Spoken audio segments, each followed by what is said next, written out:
Cartas de Cristo, Carta 5, parte 7. Agora você sabe que o processo criativo, pai, mãe e os instrumentos da criação física estão todos em estado de equilíbrio na dimensão universal. Porém, esse equilíbrio deve explodir para dar lugar à forma individual. Você sabe também que, em virtude de que os impulsos eternos, infinitos, estão contidos no estado de retenção mútua. Esses impulsos são de uma intensidade inimaginável de energia, contra a qual a sua energia atômica contida na desintegração do átomo é um simples puff, um espasmo infinitesimal sem importância. Quero que compreenda plenamente tudo o que foi anteriormente dito, uma vez que a compreensão do que ocorreu no momento do Big Bang dará a você um vislumbre do que aconteceu no momento da explosão da consciência universal, que permitiu a criação da forma individual. A consciência universal foi despedaçada. A vontade e o propósito, pai, inteligência e mãe, amor, nutrição, foram explodidos para trabalharem de maneira independente, mas também conjuntamente. Os seus respectivos instrumentos foram a eletricidade e o magnetismo.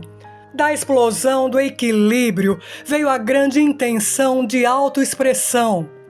A consciência universal do ser se converteu no impulso da consciência individualizada do eu, demandando autoexpressão.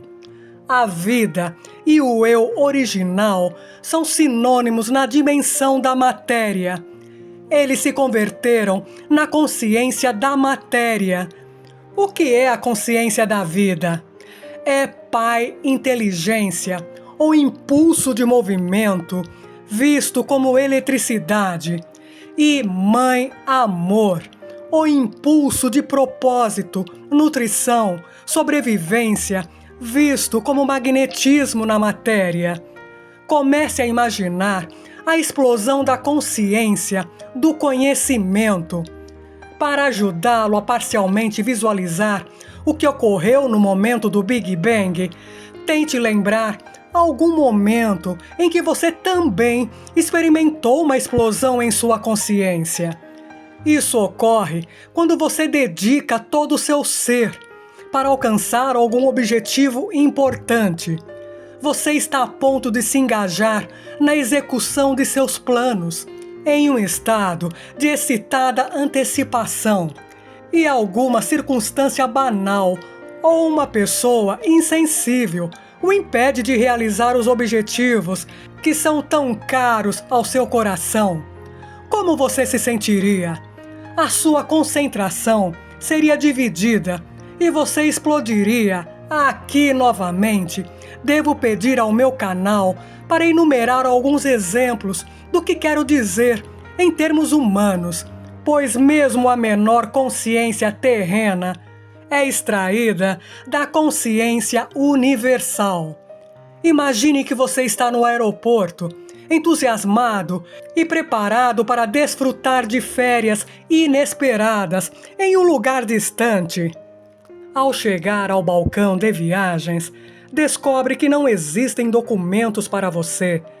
Não há passagens, não há informação de reserva para o voo e nem de hospedagem. Embora tenha pago tudo com cartão de crédito, como você se sentiria? Você está vestido com um traje muito caro, aguardando para jantar com alguns clientes importantes e está a ponto de concluir um grande contrato milionário. O garçom derruba um prato de comida quente sobre você. Como você se sentiria? Após fazer compras, você se dirige ao estacionamento e descobre que as rodas e as portas de seu carro foram roubadas em pleno dia. Como você se sentiria? Com compaixão, Você abre o porta-moedas para dar algumas ao mendigo inválido que choraminga.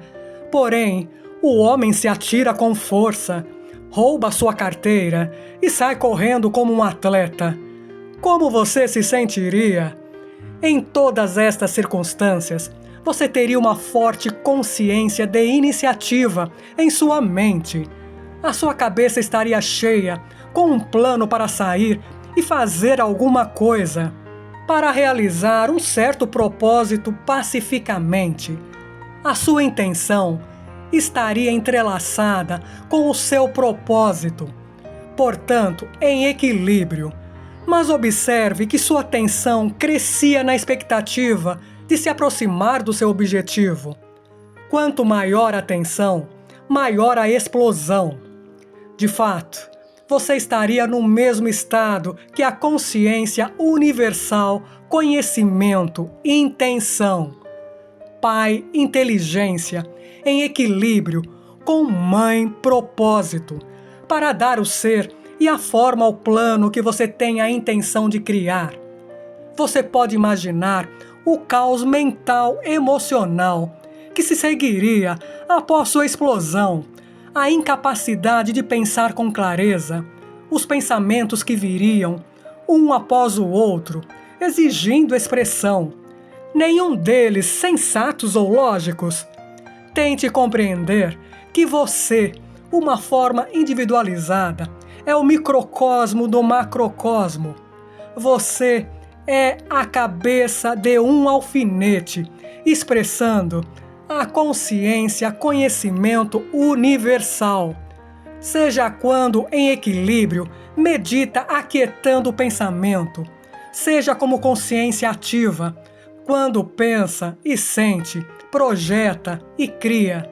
Portanto, se você puder relacionar a sua minúscula explosão de consciência com a explosão dos céus, terá uma pequena ideia do caos que se seguiu, momentaneamente, tanto na dimensão universal, quanto nos éons de tempo, dentro da nova expansão criada na dimensão matéria, ainda em seu estado sem forma.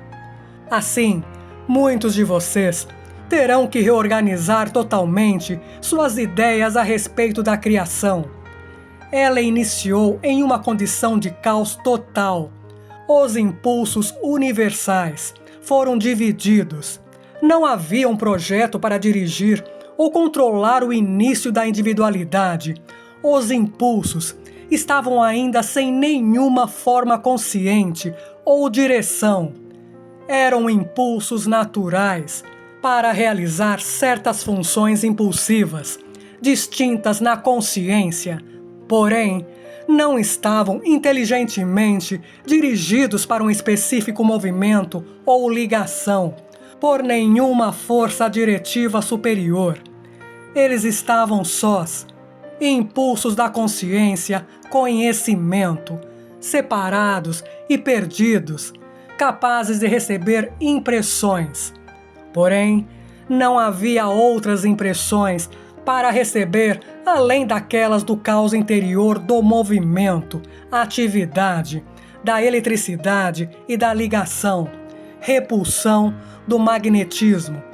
E este caos de consciência foi manifestado na criação como caos de partículas. Nessa expansão do caos de partículas elétricas, entretanto, existia a consciência primordial do eu original.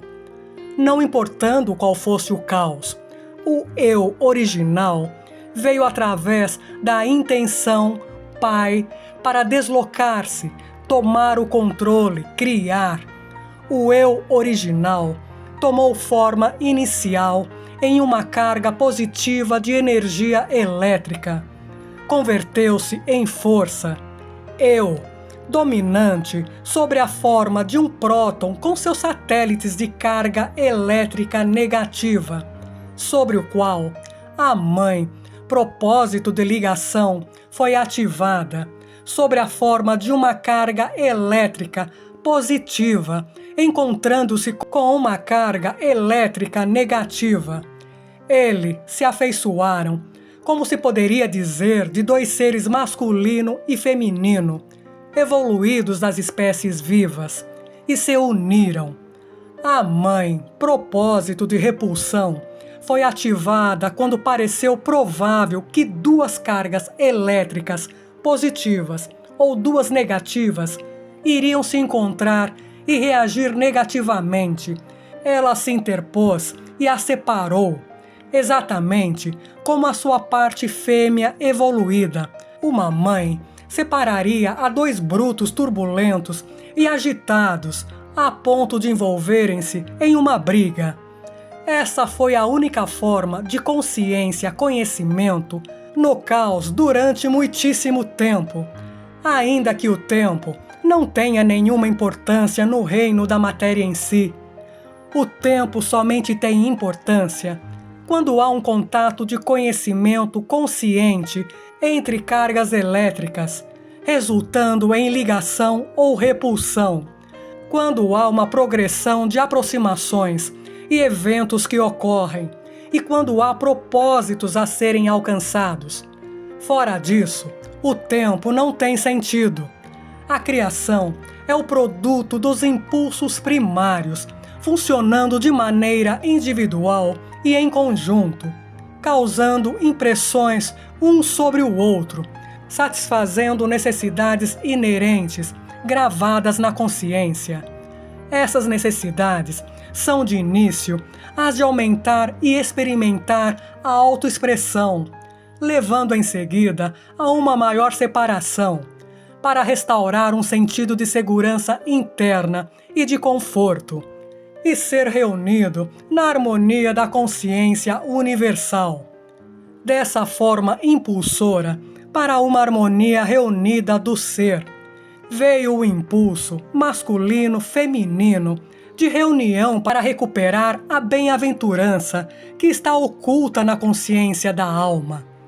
Você poderia fazer uma analogia do parágrafo anterior, com o hábito dos pais de saírem para trabalhar de manhã e voltarem esperançosamente à noite para o conforto e reunião familiar, onde eles repõem as forças para aventurarem-se a sair novamente na manhã seguinte e enfrentar o mundo. Portanto, o processo de criação da autoexpressão universal levou bilhões de anos no tempo para cumprir-se. Depois do Big Bang, o processo criativo pai-mãe dividiu-se em duas energias diferentes que continuamente trabalharam separadas e em um conjunto, independentes, mas mutuamente retidas, para funcionarem juntas, tendo características ou naturezas individuais e diferentes funções. Portanto, a sua carga de trabalho é diferente, ainda que indivisível. Você já sabe, e por um processo de meditação, deve ter entendido plenamente qual a natureza do pai e da mãe, no equilíbrio da dimensão universal. Brevemente, a natureza do pai é a de ser ativo, criativo e de realizar a obra da criatividade. Também é uma condição do eu original e da existência individualizada. Todo ser vivo, desde uma bactéria até um hipopótamo, tem um forte sentido de eu original e a necessidade de protegê-lo. A natureza da mãe é a de dar forma ao plano da consciência elétrica iniciado pelo pai inteligência, unindo as partículas elétricas. A consciência pai e mãe, os impulsos primários, estão ambos em equilíbrio e são da natureza da dimensão universal e, consequentemente, quando eles criam a forma individual, levam ao final a obra da natureza da dimensão universal. Esta é crescimento, prover alimento e nutrição, cura, proteção, satisfação das necessidades em um sistema coerente de lei e ordem, sobrevivência. As energias de consciência, pai e mãe, são impulsos, ambos retidos na dimensão universal, e quando são liberados do equilíbrio, realizam poderosamente a obra da criação. Além disso, considere a magnitude de sua obra na criação por todo o mundo. Os impulsos pai e mãe impulsionam cada nível de criação, desde a formação dos elementos, a molécula e a célula viva, até o magnífico mamute. Eles também trabalham instintivamente dentro dos pais, impulsionando-os a unirem-se, conceberem, carregarem e criarem a sua prole. Alguns pais se ausentam depois do nascimento de seus descendentes, sejam eles ovos, filhos ou seres humanos. Estes são os pais cujo sentido de eu original é maior que seu instinto inato de paternidade. É neste ponto que você deve se tornar plenamente consciente do significado de impulso. Pode ser que você ache que esta é uma forma de criatividade muito nebulosa. Porém, se refletir durante algum tempo, talvez se dê conta, no final, de que nenhum ser humano, animal ou inseto, nem mesmo uma planta, empreende alguma atividade na dimensão material sem uma pressão interior da consciência, a qual é o impulso.